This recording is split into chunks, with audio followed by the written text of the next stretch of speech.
Video bites from ulearn.photography. Here's our principal, Simon Q. Walden. Hello, welcome to another video bite where we're talking about ISO.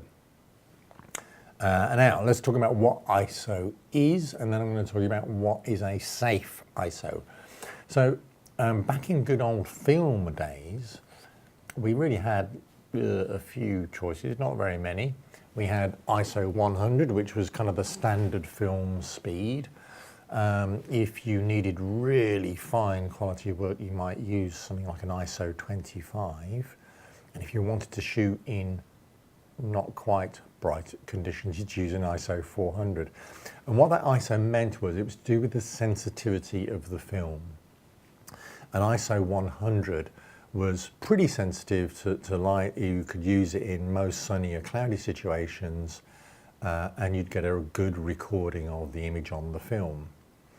ISO 400 was more sensitive to light, so you could shoot in darker situations, but there was a straight trade-off, was that you got a lot more grain in the image.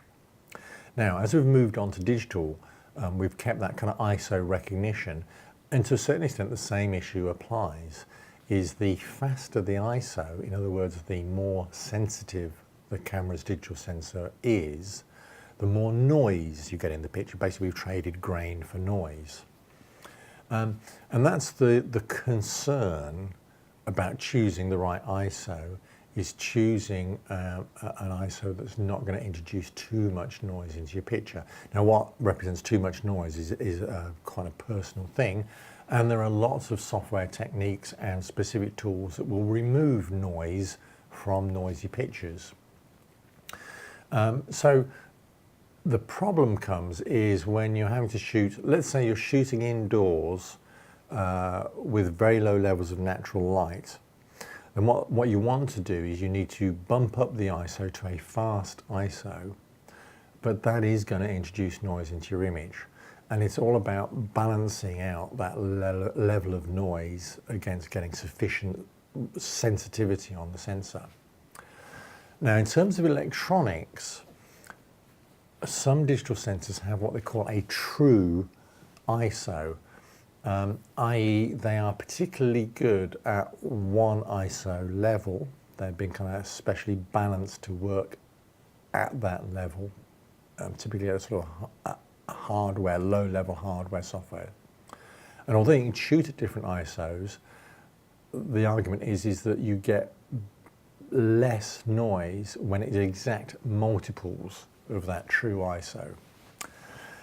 Okay, again, I think this is all a bit nerdy, frankly.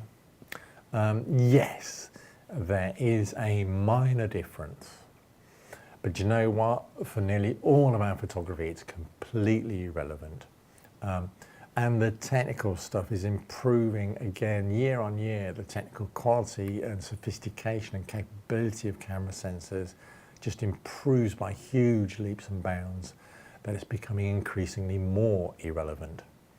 So back to the question, what's a safe ISO to use?